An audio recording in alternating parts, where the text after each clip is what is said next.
Welcome back to the Red Dice Diaries. I'm your host John, and today we're going to be talking about why firearms might be a little bit disappointing in your old school games.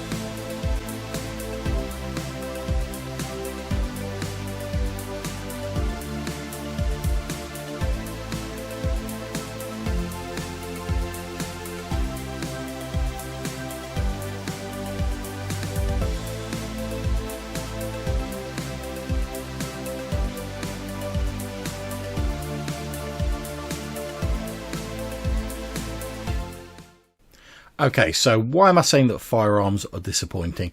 And for this video, I'm not going to get into the whole debate about why firearms should or should not be allowed in D&D-esque style games. That's been pretty well covered by other podcasters, and I believe I've even talked about it myself on several previous occasions. So we're going to take it as read for the purposes of this episode that you've decided to include firearms of some variety in your D&D game. Now, this idea for this episode actually came to me when I was listening to an episode of the Hindsightless podcast, where Joe on there was talking about why he sometimes finds the gunslinger class in Pathfinder Edition 1 a little bit disappointing. I highly recommend you go and check out Hindsightless if you've not listened to that. I'll put a link to it in the description of this show. But essentially, Joe was saying that the gunslinger class doesn't really have the appeal it ought to have, because people who don't like guns in their D&D aren't going to be interested in it, and those who do have an interest in guns in D&D or Pathfinder are going to find the sort of loading times and all the various sort of hoops you have to jump through to get those firearms quite frustrating. And this got me thinking about how that might be the case in some of the old school games and retro clones and such like that I actually play in.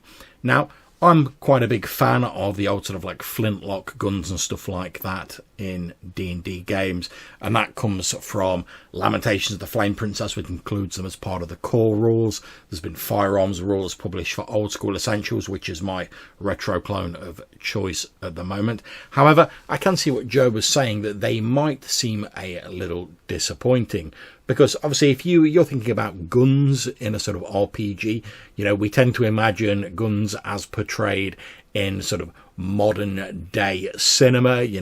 There's action heroes leaping across the scene. They're firing an unfeasible amount of bullets without reloading, riddling their enemies with gunfire. It's all very dramatic and exciting. Whereas the firearms you tend to come across in your typical D&D OSR style game, if they're included at all, tend to be more your sort of flintlock, your muskets, your blunderbusses and stuff like that. Now, whilst these guns are very powerful, they also tend to have really long reload times. They misfire a lot if the conditions are bad, with potentially hazardous consequences. Now, I'm going to talk about firearms as represented by Lamentations of the Flame Princess and the optional rules for Old School Essentials, which I think were probably influenced by Lamentations of the Flame Princess, although I don't know this for certain.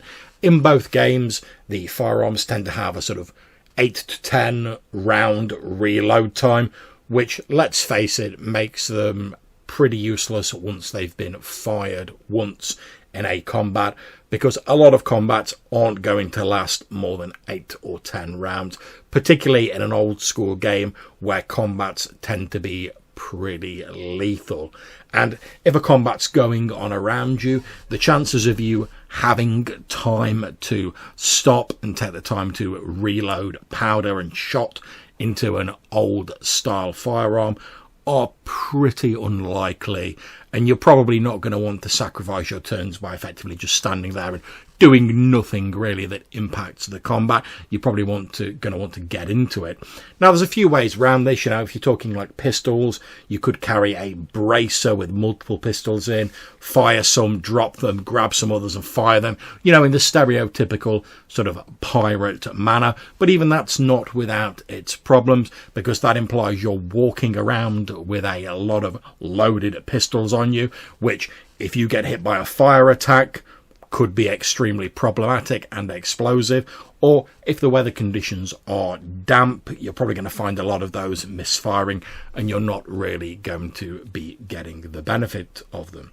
Now, this is such a thing that in most games I've run where we've had firearms, those players who've tended to take them, and most people haven't, it's normally just been one or two players who've decided to take firearms, they've generally just gone into a combat, fired off one or two shots, dropped the firearm, and then gone in with a more traditional melee weapon, or they've pulled out a crossbow or something like that, which allows them to continue making missile attacks without having to worry about their firearm. Now, there is, in addition to this, a small bonus you tend to get in sort of Lamentations and Old School Essentials from firearms, in that they provoke morale checks due to all the horrible smell and the belching smoke and stuff like that. They can provoke morale checks even if you don't manage to hit the enemy, which is pretty useful. After all, if you run into a fight with half a dozen goblins or whatever, and you fire off your flintlock, they fail the group morale check, and they all start heading for the hills, then you may not actually even have to fight them in a combat. And certainly in old school games where combat is pretty deadly, as I said earlier, that can be very handy. However, like I say, once you fire that first shot, if they all pass the morale check, by and large in the games that I've run, people will just abandon their firearms and go for another type of weapon. They get that first volley off, and then it's on to the more traditional weapons. Now, this is good in a way because it means that firearms tend to have minimal sort of game-breaking, in inverted commas, effect on your game, and traditional weapons aren't sort of overshadowed by them, which I know is one of the concerns that people have sort of proffered when it comes to why they don't like firearms in their game. And I can understand that, because in the real world, firearms pretty much revolutionized war and armed conflicts when they were introduced and when they started to be mass manufactured and become available to larger numbers of troops. But if you look at it in a certain way, the crossbow kind of did the same. It revolutionized conflicts. Prior to that, you had the longbow, where it took years of training and a tremendous amount of upper body strength to be able to use them effectively. When crossbows came in, it became a lot easier to train people to use a crossbow and didn't take a great deal of time. So they sort of spread widely and became more commonplace. When firearms came in and they were better against certain types of armour and certain types of troops, they sort of swept across the board and became the new weapon of choice for armies and groups that were involved in conflicts. So what do I think the solution is for firearms potentially being a little bit disappointing in OSR and D&D games? Well, there's a number of options. The first and most obvious option is just don't include firearms in your game. That way they're not going to be a disappointment. But also you're sort of doing yourself out of a great deal of spectacle after all, and a great deal of tension as well.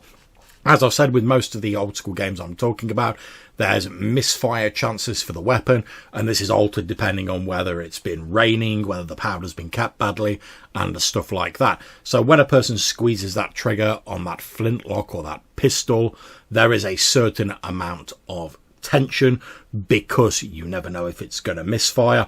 Also, there's the morale checks that they tend to cause. Again, another source of tension where you're waiting to see the GM to roll that morale check for his enemies to see if they're going to run away or whether you're going to have to drop your flintlock down and go in with your sword or whatever your weapon of preference is. So there's a lot of tension that can be built up using these weapons. There's also a sort of a chaotic element that I quite like in a combat. But I think if you're using that sort of old school black powder style of firearm, then you really need to manage your players' expectations from the start and let them know that they're not going to be running into a combat and sort of rapid firing or like diving across with like pistols, John Woo styley, and firing into the enemy and sort of riddling lines of them with bullets. These are sort of one-shot wonders which can either have a tremendous effect on a combat if you hit and do a lot of damage and the enemy fails their morale check, or they can have very little effect on a combat. If you miss, there's a misfire, or your enemies succeed on that morale check, assuming you use morale checks in your games. However, as I've said, they do add a great amount of chaos and uncertainty to a combat, which can really bring an additional level of excitement. And if you're a fan of like TV programs like Sharp and that sort of period pieces like that, then it really can help capture that slightly later era of fantasy that is prevalent in some books and fantasy novels, but doesn't tend to be represented maybe as much in your stereotypical D&D sphere. If you do want to make firearms a little bit more prevalent in your games, there are certainly things you can do. However, the inclusion of firearms in a D&D game tends to say something about the sort of historical period, in inverted commas, that your fantasy setting is roughly analogous to. If you include black powder firearms, we tend to sort of assume that the fantasy world has that sort of Napoleonic era of technology. Whereas if you start bringing in like 6-shooters and later firearms, we're moving more into the sort of Wild West and later time period. And if the rest of the world that you're conveying doesn't match up to that, there can be a certain amount of, I suppose, cognitive dissonance that tends to occur, where the players will be expecting certain technologies to be available and they might not be. For instance, I personally, if I went into an old school game and there were 6-shooters and stuff like that available, I'd expect there to be trains and railways and stuff like that you would find in the sort of Wild West period available. And I would be slightly confused, and sort of it would take me a while to sort of get myself in the mindset of that world if it was just a standard D&D world but with 6-shooters. And I'd probably have a few more questions for the GM about the background. So another way you can deal with this, if you want to bring in slightly more advanced firearms, is to advance the timeline of your world and bring in these other technologies. Now that also has implications for the rest of your setting. Obviously, mass transit via railways and stuff like that had a tremendous impact on the real world, and a much greater impact that we can discuss in detail in this short episode. But the easiest way to handle this is to have a look online for an OSR clone or something compatible with the rules that you're using that already has that sort of era of setting built in. There's a number of OSR settings that have that sort of Wild West flavour or later time periods. They also handily come with rules for later firearms and different types of armour and stuff like that, and you can pretty much cut and paste them wholesale into your OSR or D&D game. And that's one of the huge advantages of the OSR sphere to me, that most of these games are broadly cross-compatible with minimal necessary grunt work to enable you to use those rules. And you can just copy and paste the sort of equipment lists, the weapons lists and stuff like that. And you can also use the background for such books to influence how your setting is going to be different to the traditional D&D world, to take into account these additional technologies and stuff like that. So there you are. There's a few thoughts on why I think firearms are sometimes a little bit disappointing, and a couple of suggestions as to how you could either get around this or sort of lessen this a little bit in your D&D games. I hope you found this useful and you enjoyed the episode. If you did and you're watching it on YouTube, like, share and subscribe and all that good stuff. If you're listening to the podcast version and you've enjoyed it, add us onto your favourites list. But if you don't, that's absolutely fine as well. If you'd like to get in touch with us and contribute to future episodes and maybe be featured in a voicemail episode on the audio podcast, you can get in touch with us a number of different ways. Obviously, you can drop comments on the YouTube versions, but you can also leave us a voicemail message using either Anchor or SpeakPipe. There's links in the description of this show. Or you could send us an email to rddrpgpodcast@gmail.com. So until we see you again, take care, stay safe, and whenever you're playing, have fun.